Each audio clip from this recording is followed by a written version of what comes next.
Hello everyone, welcome to Chanakya academy Patna. Topic of the day session. आज के इस topic of the day session में हम बात करेंगे coalition government and economic reforms in India. अभी लोकसभा का जो चुनाव है हाल ही में समाप्त हुआ और केंद्र के स्तर पे कोलिएशन गवर्नमेंट का फॉर्मेशन हुआ। कारण ये था कि जो रूलिंग पार्टी थी, प्रीवियस रूलिंग पार्टी थी, उन्हें क्लियर कट मेजोरिटी नहीं मिला और उसके बाद ये अलायंस में कोलिएशन जो गवर्नमेंट है अब वो बनने जा रहा है। आज के इस सेशन में हम देखेंगे कि इंडिया में जो कोलिएशन गवर्नमेंट का जो हिस्ट्री रहा है और जो इकोनॉमिक रिफॉर्म्स हुए हैं उसमें क्या क्या चैलेंजेज हुए हैं थे और क्या क्या मेजर डिसीजन लिए भी गए और आखिर कोलिएशन गवर्नमेंट के होने के कारण क्या सच में इंडिया में इकोनॉमिक रिफॉर्म्स में प्रॉब्लम्स आते हैं। इन तमाम बातों पे आज के इस सेशन में हम डिस्कशन करेंगे। So recently the NDA has won a historic third term at the center, but the BJP fell short of the 272 seat majority necessitating a coalition government। चूंकि उसे क्लियर कट मेजोरिटी नहीं मिला तो यहाँ coalition form of government बनने जा रहा है। प्रीवियसली अगर हम इससे पिछले 2 टर्म की बात करें बीजेपी की, सो majority in the last 2 Lok Sabha marked the first time since economic reform began in 1991 that a single party had a majority mandate। कि अगर 1991 के इकोनॉमिक रिफॉर्म्स की बात करें उसके बाद से ये बीजेपी ही एक सिंगल ऐसी पार्टी रही जो क्लियर कट मेजोरिटी के साथ गवर्नमेंट फॉर्म की थी। This was expected to positively impact India's economic reform trajectory. और चूंकि ये जो इंडिया का इकोनॉमिक रिफॉर्म का ट्रांजेक्टरी था उस पर एक पॉजिटिव इम्पैक्ट का काफ़ी ज़्यादा एक्सपेक्टेशन था जो बहुत हद तक हुआ भी है। अब हम बात करते हैं कोलिएशन गवर्नमेंट के बारे में। Coalition government and weak economic reform since 1991। कि अगर 1991 से हम बात करें तो किसी भी कह सकते हैं पार्टी को सिंगल मेजोरिटी इतना नहीं मिला कि वो अकेले गवर्नमेंट का फॉर्मेशन करे। और उसके बाद से कोलिएशन गवर्नमेंट का एरा रहा जब तक कि 2014-15 के दौरान जब फर्स्ट टाइम बीजेपी का गवर्नमेंट बना जिसमें वह एक सिंगल पार्टी थी जिसने मेजोरिटी लाई और गवर्नमेंट का फॉर्मेशन किया था।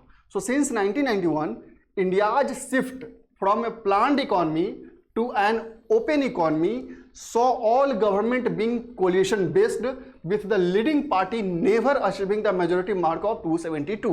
कि जब से इकोनॉमिक रिफॉर्म्स हुआ, जब इंडिया का एलपीजी का एरा वहां से स्टार्ट होता है उसके बाद से कोलिएशन गवर्नमेंट का एक दौर चलता है जहां पे कोई भी जो मेन पार्टी रहती है जिसके लीडर को प्राइम मिनिस्टर बनाया जाता है उसे क्लियर कट मेजोरिटी प्राप्त नहीं होता है। As per the Montek Singh Ahluwalia, the former deputy chairman of the erstwhile planning commission, this inherent weakness resulted in the strong consensus for big reforms। Montek Singh Ahluwalia के अकॉर्डिंग अगर हम बात करते हैं तो कोलिएशन गवर्नमेंट में एक वीक रिफॉर्म्स के लिए भी ना एक स्ट्रॉन्ग कंसेंसस की जरूरत पड़ जाती है।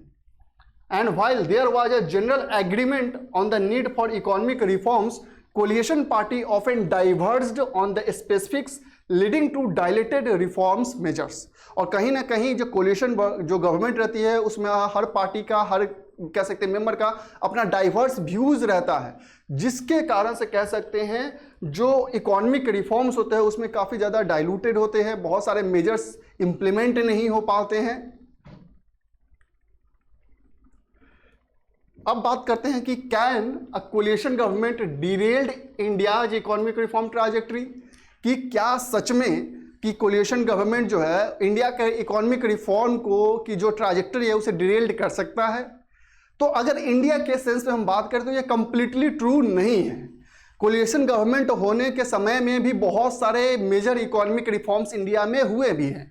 So this is not true in Indian context as many notable reforms were brought by the previous coalition government and the coalition government and economic reform strong consensus for big reforms। कि coalition government का कह सकते हैं कि जो simple सा agenda होता है कि वीक रिफॉर्म्स के लिए भी स्ट्रॉन्ग कंसेंसस की जरूरत पड़ती है। Coalition government in India have historically faced challenges in implementing strong economic reforms due to differing priorities among coalition partners। और शुरू से अगर हम बात करें, हिस्टोरिकल भी बात करें, तो बहुत छोटे छोटे रिफॉर्म्स के लिए भी स्ट्रॉन्ग कंसेंसस की जरूरत पड़ती थी कोलिएशन गवर्नमेंट के एरा में, जिसमें क्योंकि प्रायोरिटीज तो होती थी, जो डिफरेंट पार्टी इन्वॉल्व होते थे गवर्नमेंट के फॉर्मेशन में, उनकी अलग अलग प्रायोरिटीज होती थी। दैट्स वाई काफ़ी ज़्यादा स्ट्रॉन्ग कंसेंसस की जरूरत पड़ती थी, जिसके कारण से टाइम लैग भी होता था इकोनॉमिक रिफॉर्म्स में। डाइवर्स इंटरेस्ट, क्यों ये ऐसे होता था? तो जितने भी पार्टीज होती थी उनका अपना अपना डाइवर्स इंटरेस्ट होता था। Coalition partners often have varied political and economic agendas leading to compromises and diluted reforms, and this can slow down or alter the trajectory of economic reforms. Consensus building काफी ज्यादा यहाँ पे problematic हो जाती थी. While coalition government can foster broader consensus, the need to appease various factions might lead to weaker economic reforms. अब सबको खुश करना है कि ताकि कह सकते हैं कि गवर्नमेंट भी स्टेबल रहे, तो वहाँ पे कहीं ना कहीं सबको अपीज करने के चक्कर में जो इकोनॉमिक रिफॉर्म्स होते हैं वो वीक पड़ जाते हैं. Achieving a unified stance on complex economic issues become difficult. अब कह सकते हैं कि एक किसी कॉम्प्लेक्स अगर किसी मैटर को आप सॉल्व कर रहे हैं, इकोनॉमिक रिफॉर्म कर रहे हैं, तो वहाँ पे एक यूनिफाइड स्टांस प्राप्त करना लाना काफ़ी ज़्यादा मुश्किल हो जाता है. पॉलिसी स्टेबिलिटी, यहाँ चूंकि कोलिएशन गवर्नमेंट है तो पॉलिसी स्टेबिलिटी काफ़ी ज़्यादा कह सकते हैं डिफिकल्ट हो जाता है. Again frequent changes in coalition partners और internal disagreement can lead to policy instability affecting investor confidence and long term economic planning. सबसे बड़ा यहाँ पे इम्पैक्ट ये होता है कि कहीं ना कहीं जो कोलिएशन गवर्नमेंट रहता है वहाँ पे अब सिंपल सा बात आता है कि जो इंटरनल डिसएग्रीमेंट के कारण जो पॉलिसी होती है उसमें काफ़ी ज़्यादा इनस्टेबिलिटी आती है. इसके कारण जो लॉन्ग टर्म पॉलिसीज होते हैं, इकोनॉमिक पॉलिसी होते हैं, वो काफ़ी ज़्यादा हैम्पर होते हैं. साथ ही साथ जो इन्वेस्टर्स रहते हैं, जो फॉरेन FDI हो, FPI हो, जो भी इन्वेस्टर्स रहते हैं जो डोमेस्टिक मार्केट में इन्वेस्ट करना चाहते हैं, अब वो इन्वेस्ट करने से डरते हैं क्योंकि जो कोलिएशन गवर्नमेंट है, स्टेबिलिटी है नहीं, तो उन्हें बहुत ज़्यादा चांसेस रहते हैं कि इसके निगेटिव इम्पैक्ट हो सकते हैं. दैट्स वाई अब इन्वेस्टमेंट में भी कमी आना स्टार्ट हो जाता है.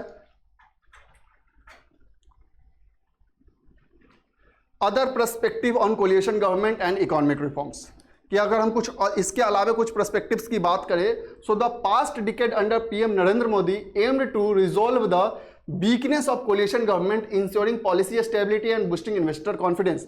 Significant reforms such as GST and Insolvency and Bankruptcy Code of India are introduced. कि अगर हम प्रीवियस बात करें इस टर्म्स का जो स्टार्ट है उससे पहले दो जो टर्म थे बीजेपी गवर्नमेंट के, उसमें अगर हम बात करें तो उन्हें क्लियर कट मेजोरिटी था. सो जो एक कोलिएशन गवर्नमेंट का एक जो वीकनेस होता है उसे कंप्लीटली रिमूव करके जो स्ट्रॉन्ग डिसीजन थे उसे लिया गया. जैसे GST की हम बात करें, इंसॉल्वेंसी एंड बैंकरप्सी कोड की बात कर ले, या डीमोनेटाइजेशन की हम बात कर सकते हैं. However these goals way are not fully achieved. हालांकि कंप्लीटली अचीव नहीं हुआ, लेकिन कह सकते हैं कि स्ट्रॉन्ग रिफॉर्म्स थे. The government faced challenges including failing to reform land acquisition and repealing farm reform after widespread protest. Demonetization announcement also caused significant economic uncertainty. कि यहाँ पे कह सकते हैं कि स्ट्रॉन्ग सेंटर होने के बावजूद भी कुछ जो चैलेंजेस थे उसे रिसॉल्व नहीं कर पाया. जैसे हम फार्म बिल की बात करते हैं, लैंड एक्विजिशन बिल की बात करते हैं, या फिर डिमोनेटाइजेशन का भी जो कह सकते हैं कि उसने इकोनॉमी में जो अनसर्टेनिटी पैदा कर दी उसे भी डील किया नहीं जा सका, बावजूद इसके कि सेंटर पे एक सिंगल पार्टी मेजोरिटी में थी. Notable reforms brought by the previous coalition government, कि अगर हम प्रीवियस अगर हिस्ट्री की थोड़ा बैकग्राउंड की बात करें कि जिस समय कोलिएशन गवर्नमेंट थे उस समय क्या क्या नोटेबल रिफॉर्म्स हुए.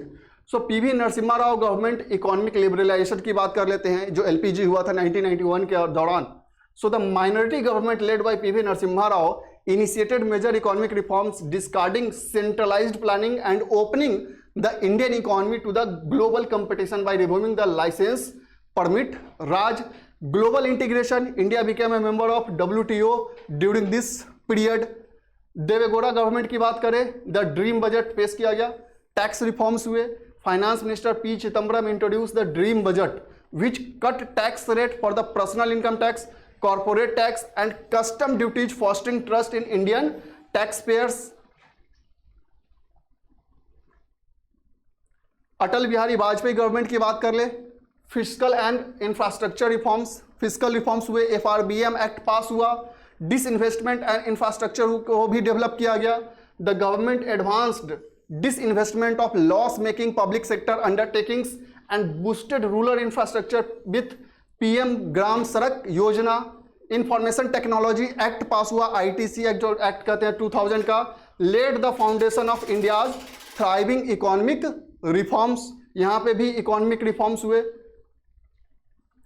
मनमोहन सिंह गवर्नमेंट की बात कर ले, राइट बेस्ड रिफॉर्म्स, इस दौरान में बहुत सारे रिफॉर्म्स हुए, स्पेशली एजुकेशन सेक्टर में हम बात करें, UPA government built on Vajpayee era Sarva Shiksha Abhiyan by enacting right to education act, transparency and welfare measures भी लिए गए, जैसे मनरेगा इंप्लीमेंट किया गया, इकोनॉमिक एंड टेक्नोलॉजिकल एडवांसमेंट भी लाया गया, sings government deregulated fuel prices, initiated direct benefit transfer and worked on Aadhaar and GST implementation. ये उस समय ही ये बेसिकली इसका कॉन्सेप्ट डेवलप होना स्टार्ट हो गया था। तो आप देख सकते हैं कि ऐसा नहीं है कि कोलिएशन गवर्नमेंट होने पे जो मेजर इकोनॉमिक रिफॉर्म्स है वो नहीं हो सकते, चैलेंजेस होते हैं, कंसेंसस बिल्डिंग करना डिफिकल्ट होता है, लेकिन डिसीजंस लिए गए हैं और ये हमारा तथ्य बताता है, ये जो हमारा हिस्टोरिकल इसका बैकग्राउंड है ये कंप्लीट आपको बताता है कि कोलिएशन गवर्नमेंट में भी मेजर इकोनॉमिक रिफॉर्म्स हो सकते हैं।